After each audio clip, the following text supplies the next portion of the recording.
Students, today's class for class 9 chapter कर रहे हैं हम 10 वृत्त और एक्सरसाइज 10.5 पे हैं हम। 10.5 क्वेश्चन को शुरू करने से पहले सर्कल की सबसे इम्पोर्टेंट थ्योरम जो हमारे मैक्सिमम यूज में, एक तो 10.3 से पहले वाली थी, एक ये, दोनों थ्योरम बहुत इंपॉर्टेंट है और ये थ्योरम तो एग्जैक्टली आ ही जाती है, तो इसको तो एज ए थ्योरम भी करना है, एज ए क्वेश्चन भी करना है आपने, ठीक है। और आपकी बुक में जो है इसको ये 10.5 से पहले है और 10.8 करके थ्योरम का नाम है कि भी सेक्शन, बेटा एक्सरसाइज अलग होती है, सेक्शन अलग होते हैं, तो ये सेक्शन 10.8 में क्या है और बड़ा ही मैजिक है। इस एक थ्योरम से हम एक नहीं, दो नहीं, 3 थ्योरम और प्रूव कर लेंगे, तो ध्यान से समझ के चलिए। किसी चाप द्वारा केंद्र पर अंतरित कोण, ये जी हमारा सर्कल है, ये हमारी चाप AB, और केंद्र पर बनाया गया कोण या अंतरित कोण ये हो गया मेरा केंद्र। उसके द्वारा वृत्त के शेष भाग, देखो ये AB है तो बाकी ये शेष भाग हो गया। अगर आपने AB इसको माना है, अगर आप AB इसको मानते हो तो शेष भाग ये, ठीक है। आपकी अपनी अपनी समझ है, कोई दिक्कत नहीं है, आप दोनों तरीके से सोच सकते हो। अभी हम AB को लघु चाप मान रहे हैं, लघु चाप मतलब अर्धवृत्त से छोटी, ठीक है। तो AB को लघु चाप मान के मैं क्वेश्चन करूंगी, फिर दीर्घ चाप वाला भी बताएंगे आपको। और वृत्त के शेष भाग के किसी भी बिंदु, यानी कि इस वृत्त पे कोई भी बिंदु हो, अंतरित कोण का दुगना होता है, यानी कि ये जो है आपका ये कोण इस कोण का दुगना होता है हमेशा। तो अगर मेरे को ये 45 दे रखा है तो ये 90, तो एक्सरसाइज का पहला क्वेश्चन भी इसी पे बेस्ड है। और थ्योरम आपको ना भी समझ में आए ना तो रिजल्ट हमेशा याद कर लेना, क्योंकि क्वेश्चन जरूर आता है इस पे बेस्ड, ठीक है। दिया है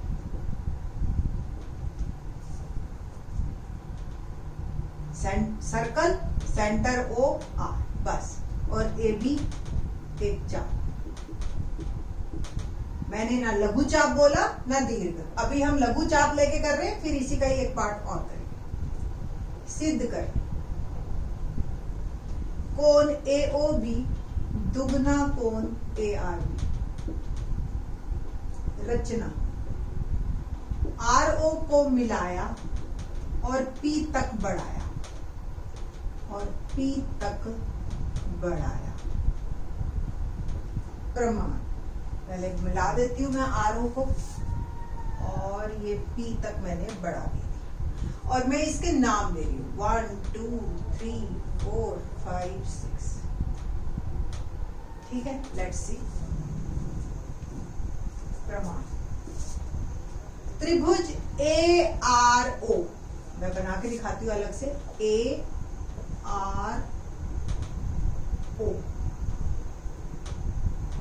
ठीक है जी। ये 1 है, ये 5 है, और ये आपका 3 है, ठीक है ना। ऐसा ही दिख रहा होगा आपको। AR में कोण 3 बराबर 1 जमा 5। रीजन क्या लिखोगे? किसी त्रिभुज का बाह्य कोण आंतरिक सुदूर कोणों के योग के बराबर होता है।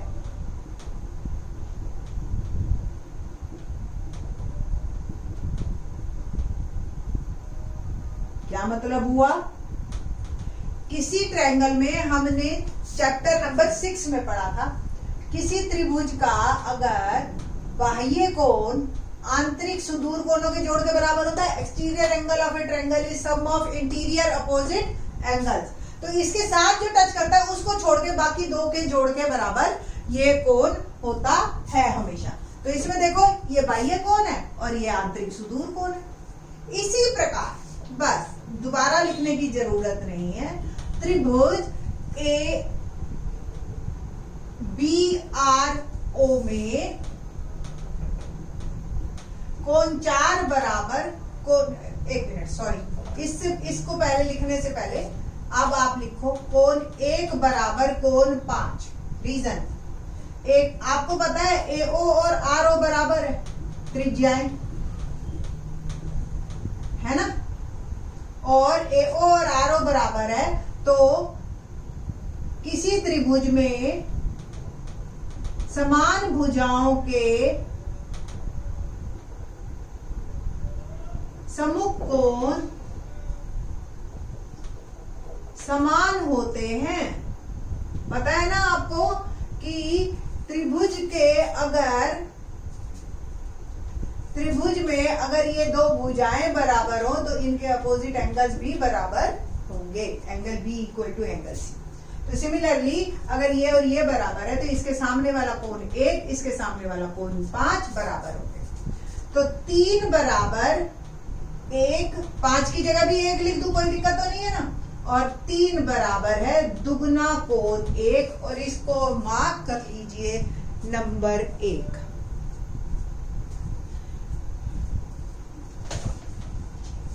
तीन बराबर 1 जमा 1, और 5 की जगह भी 1 लिख दिया यहाँ पे हमने, और 1 जमा 1 यानी कि दुगना कोण 1 नंबर 1। ठीक है जी ना।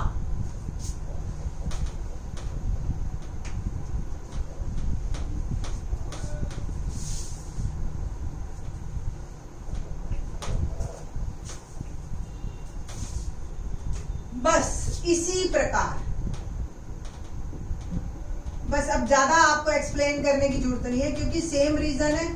कोण 4 बराबर 2 जमा 6 और 2 बराबर 6, सेम रीजन, और 6 की जगह भी 2 लिख दिया, और 4 बराबर दुगना कोण 2, ये 1 2 आ गया। एक बार 2 को जमा करने पर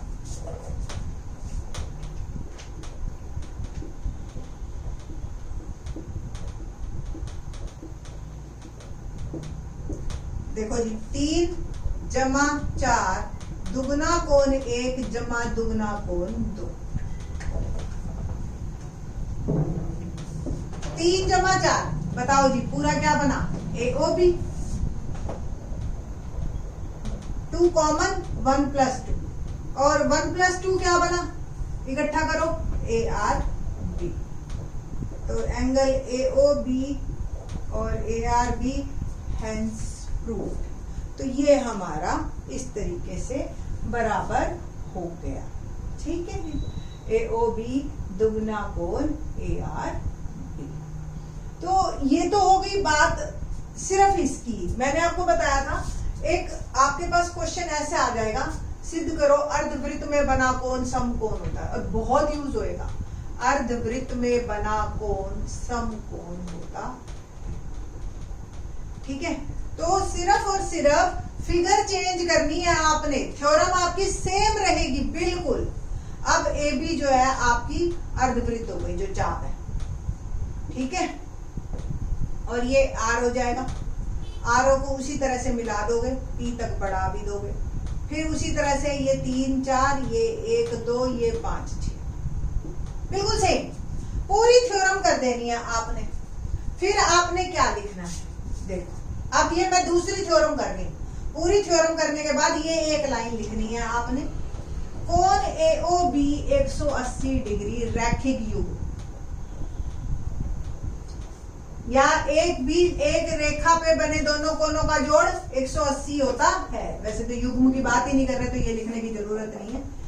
एक ही रेखा पर बने कोण का योग 180 होता है। ठीक है जी, AOB 180, इट मीन्स दुगना कोण ARB 180, ARB 180 बटा 2 90 डिग्री। तो अर्धवृत्त में बना कोण समकोण होता है। अतः अर्धवृत्त में बना कोण समकोण होता है।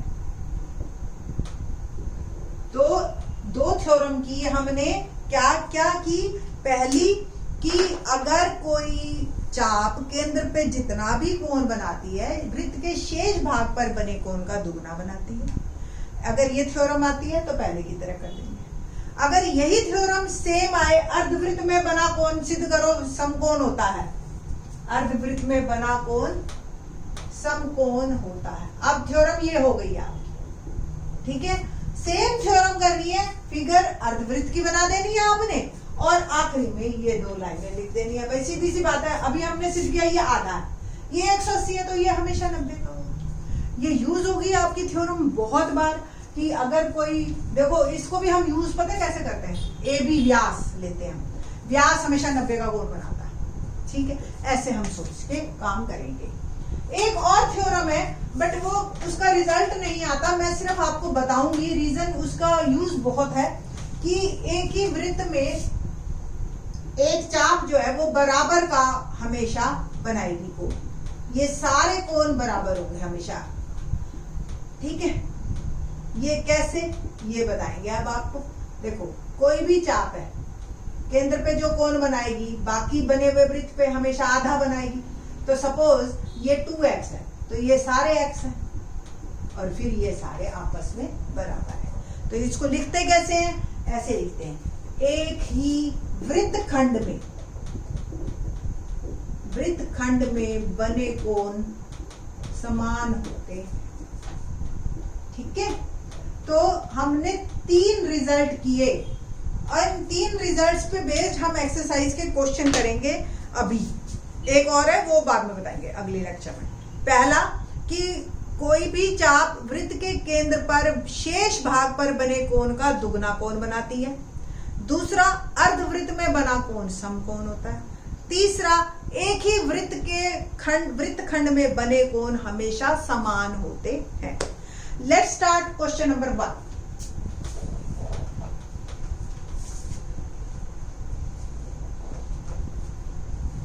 Exercise 10.5 question number 1।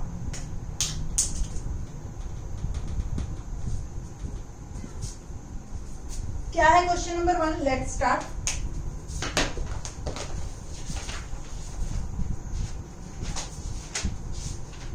आकृति आपको दे रखी है, बुक खोल लो अपनी साथ साथ। केंद्र O वाले वृत्त पर 3 बिंदु A B C स्थित हैं। ये A है, ये B है, ये C है, और इस प्रकार है कि कोण BOC, ये केंद्र है O, तो BOC 30 डिग्री तथा AOB 60 डिग्री। हमें क्या बताना है, चाप ABC के अतिरिक्त, ये ABC चाप हो गई, अतिरिक्त बाकी वृत्त पर एक D बिंदु है, आपको ADC ज्ञात करना है। देखो कितना आसान क्वेश्चन है, फ्री के नंबर हैं। अब देखो ये AC चाप दिखाई दे रही है, केंद्र पे कितना कोण बना रही है, 90 का, आधा बनाएगी 45। सिंपल, समझ आ गया, बहुत जल्दी। केंद्र पर बने कोण का हमेशा ये आधा होता है, सिंपल, ठीक है। लिखोगे कैसे, प्रश्नानुसार कोण AOB 60 degree, BOC 30 degree, AOC 60 जमा 30 90 डिग्री। लिख लिया, बस सिंपल। AC चाप, देखो चाप का सिंबल ऐसे होता है, AC चाप केंद्र पर 90 डिग्री का कोण बनाती है।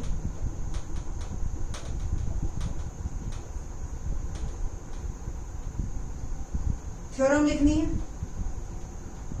कोई चाप केंद्र पर वृत्त के शेष भाग पर बने कोण का दुगना कोण बनाती, दुगना या दोगुना कोण बनाती, ठीक है ना। तो ADC AOC दुगना कोण ADC, AOC 90 बटा 2 ADC, तो ADC हो गया आपका। बड़े स्टूडेंट्स ना बहुत खुश होते हैं इस एक्सरसाइज को करते हुए। रीजन, अभी तक जो भी 10 चैप्टर है ना, स्टूडेंट्स के लिए बोरिंग हो जाता है, थ्योरम्स हैं, रटते रहो।